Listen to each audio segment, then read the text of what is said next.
Hi, welcome. I am Jessica Brown, Mrs. Colorado Universal 2021, and this is Beyond the Barbie, Powerhouse Paper Dolls interview series where we look at who inspires the women who inspire everyone else. Please welcome Laurel. And Laurel, will you tell us your title, please? Hi, I'm Laurel Barrett, and I am Miss Colorado Springs for America. Wonderful. Thank you so much for joining me today, Laurel. You are the first person that I met in the Miss for America system, and we met at the Night of Stars, the Tim Tebow gala. I like to always start these interviews. It's called Paper Dolls because I link them all together, just like little paper dolls, with things that you have in common with the woman before and the woman after. But I do like to start in the place with what we have in common. And something that I really like about you that I mentioned in the pre-interview is how eclectic you are with your volunteerism. I think it's especially in the pageant world, it's easy to get a little bit too narrowly focused. We just launched our own nonprofit last year, Project 21 Foundation. And because it's our own, we get to kind of do whatever we want. And so that idea of yours of, well, I'm just doing whatever I can, wherever I can, any place I can help, I want to do. And that's kind of my philosophy too. So I really identify with that. And I really like living that way, like where's the need? How can I help? Showing up in Crown and Sash and saying, how can I help, really had changed my life in a lot of ways. But you had a couple things in common with Carissa, who was before you. You guys both liked the sound of beach waves, which I happen to as well. Do you remember the other thing you guys had in common? We don't let anybody stop us. We keep following for our dreams no matter what happens along the way. Absolutely. So who taught that to you? Who has inspired you? I think it came from my mother when I was a very little girl, and she has encouraged me all the way through. I did really well in school and my career, and she just keeps saying, what can you do to make yourself better? And that's where I keep going. Oh, that's great. What is your career? I don't even know your day job. Oh, you mean you don't hula hoop full time? Walgreens. That's the small part of it, but I travel all over the country. I help train people. Did you say you're a pharmacist? A pharmacy technician. Oh, how cool. Good for you. Yeah. Yeah, done it 15 years. So that's like a legit grown-up job and not at all what I would picture for my hula hooping, crown wearing friend. I love it. Yes. Yeah, so I save lives on a daily basis. That's my job. Definitely. And you travel around the country training people? Yep. Yeah, I was on projects the majority of the last year. I'm not traveling right now because of COVID, but at the moment I have switched my paths a little bit more, and I'm running a COVID site where we're doing nasal swab testing.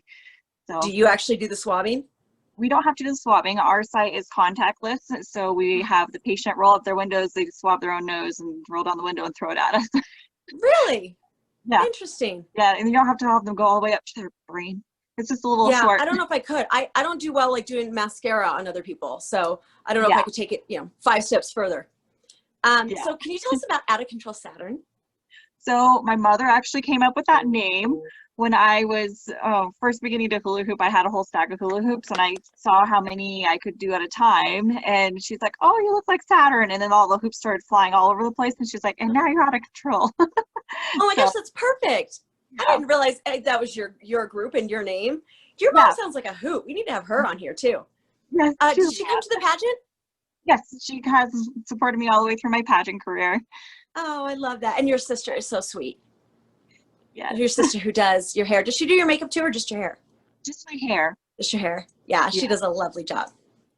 And you have come, and last year with our first Night of Stars gala, our Night of Stars with a Z, you came and did a hula hoop demo, a hula hoop lesson. You donated to the auction. You are the person that can always be counted on to go above and beyond.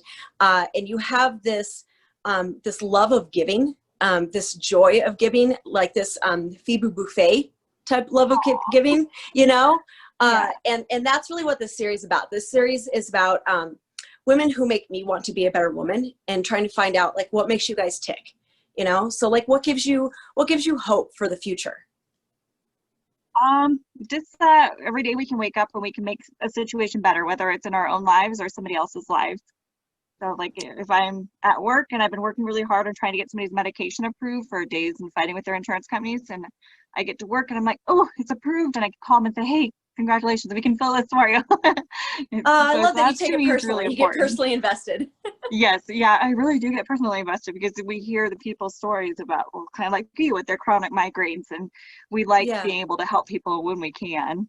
Yeah, Yeah. absolutely. Well, Yeah. what was the last selfless gesture that someone did for you?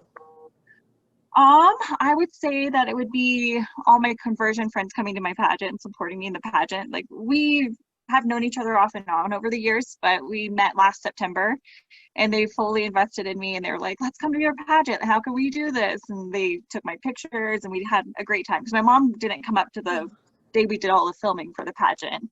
So they were Okay. in Denver, and they just came for a bit and hung out at the hotel with me, and it was fun. Yeah. Did you call them your conversion friends? Yes. So we worked on Rite Aid conversions. When Walgreens bought out Rite Aid, we were converting the stores. Oh, okay. Yeah. Interesting. Yeah. That's so cool. I love that. I love that you have a tribe that follows you. Yes. And Yeah. when was the last time outside of work that you did something for a stranger? Um, I would say it would be the backpack bash that I did like about 10 days ago. That was Tell me about really that. fun. We donated 3,500 backpacks to families located all over Colorado Springs, and they just had to drive up, tell us how many students they have in their car, and we loaded up their backpacks into the car, and they drove away. How did you manage that, a collection on that grand scale? It was through Pikes Peak United Way, and they had people were going shopping at Walmart, and they had donation bins as you were checking out, and they were able to stick the donations in there. And there was other nonprofit charities and churches that also helped donate the project. Oh, that's wonderful. Well, Yeah. and you mentioned my event coming up this week, the baptism Yeah. of the homeless down in Confluence Park. And apparently it's an annual event. So we'll get on top of this and we'll plan ahead for next year, and we'll put together kits for everyone. But my friend who leads this says that he has seen such transformation in people's lives after events like this.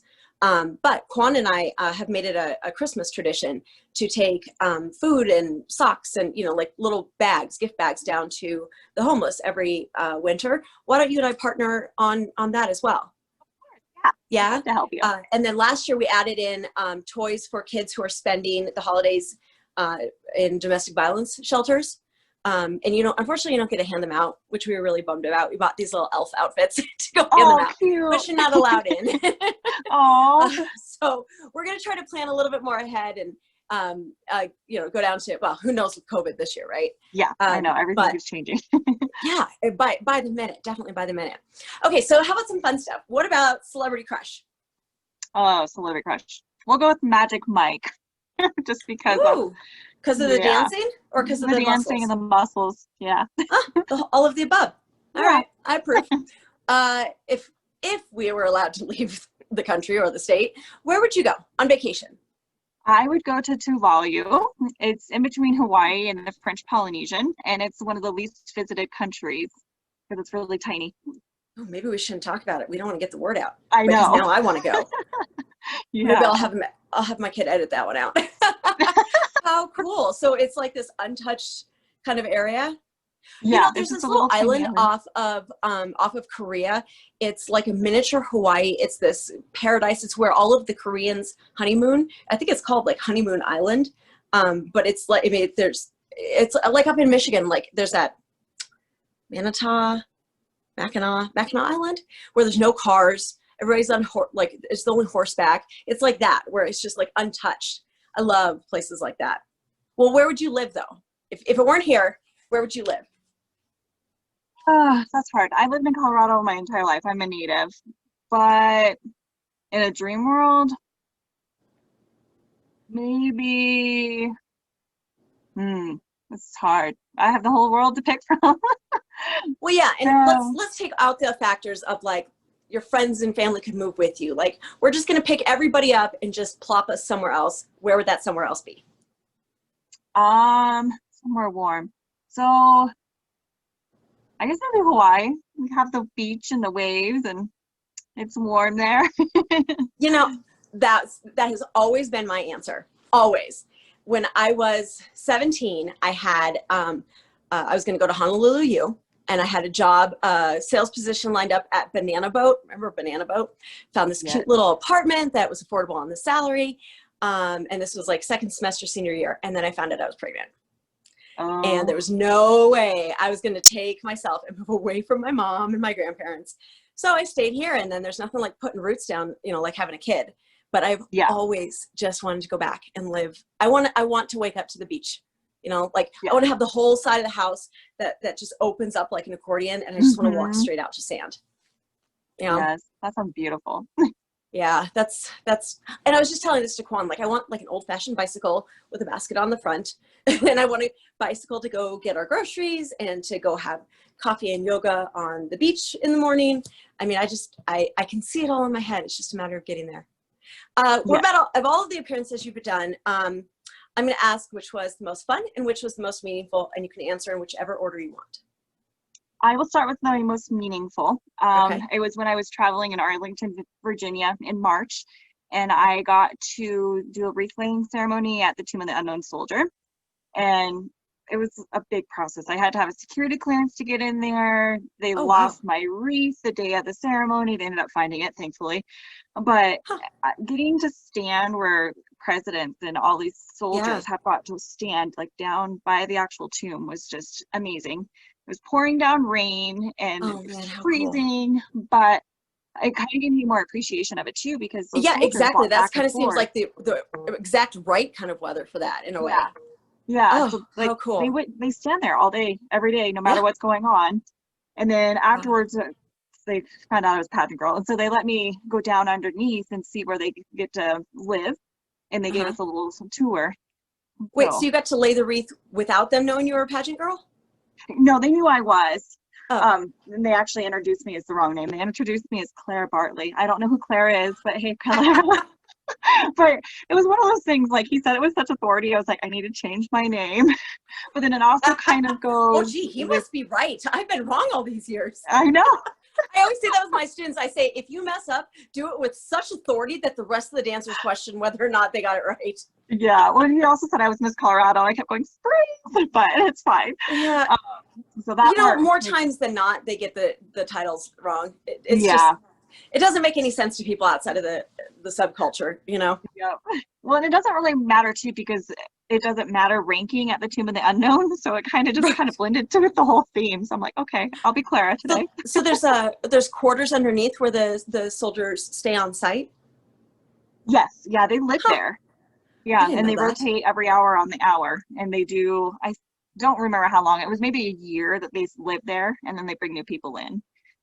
Every hour, so they never have more than an hour off? I think they have several groups, so they might maybe do it like 4 times a day or something. Okay. Yeah. Okay. Wow, that's intense. Yeah, it was most fun. Most fun. I would actually say it was the night I met you at the Tim Tebow event, because it was my first event. I didn't know what to expect, and you and AJ like showed me the ropes, and it was a fun night. I love that. That's so nice.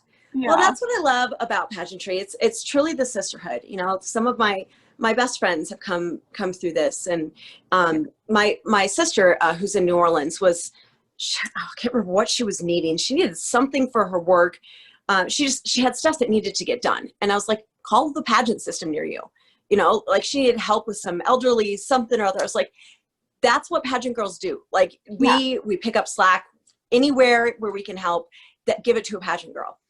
And that's why I think that we flock together as we do. It's not just that we like sparkly things and we have that stuff in common. It's that we really like the meaningful side of this. And those of us who take that side of it to heart, we kind of congregate together. You know, those of us who really value the service and really value our community, that we just, you know, birds of a feather. Yeah. So speaking of, what do you want your legacy to be? What do you want to leave behind and be known for? I want everybody to follow their dreams and do whatever they feel they want to do in their life. And if it ends up being the wrong path at that time, at some point, it's fine to start over and find a different path. That's great. That's really good. And what is that saying? Don't stick with a bad decision just because you spent a lot of time making it. You know? Yeah. It's kind of like when you're in line at the movies and the line next to you is going faster than the one you're in, so you get over, and now this one's going too fast. You know that feeling? I feel like Yeah. we do that in life too. Like we stick in this line that's not going anywhere because we don't want to get out and have it, you know, and it's that fear. It's the fear of regret. And you said that earlier, that you don't live with regret, you know? And I just had this, I don't know if you saw the Control Corner episode today. Did you see it? I had a memory. That's okay. I had a memory pop up on Facebook that reminded me of my addiction days. And I was dealing with all of this guilt and shame and just really going through the ringer.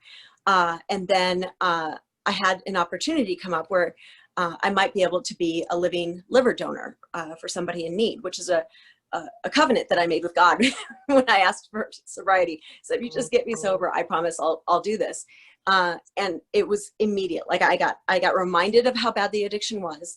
And then I got reminded of how good it is and how much I owe for it, you know? And I think that fear of regret, and fear of shame and we're just living in this wanting to avoid things that we can't avoid, you know? And it's just this constant dodging of stuff just makes you curl into this little ball, and dodging the bad stuff makes you inaccessible to the good stuff, you know? Yeah. So I like the living with no regret. And I'm definitely stepping into that as much as I can. Yes. Thank you so much for joining me, Laurel. This is really nice. I really appreciate you being here and being in my life and supporting everything that I do. You are a true pageant queen, and in every sense of the world. And I'm just so glad you're my friend. Yes. Thank you so much. Join us next time. I am Jessica Brown, Mrs. Colorado Universal, and this is Laurel, Miss Colorado Springs for America. Yes. For Colorado. A lot of words in Colorado there. Springs for America. That's right. Okay. Thanks. Bye.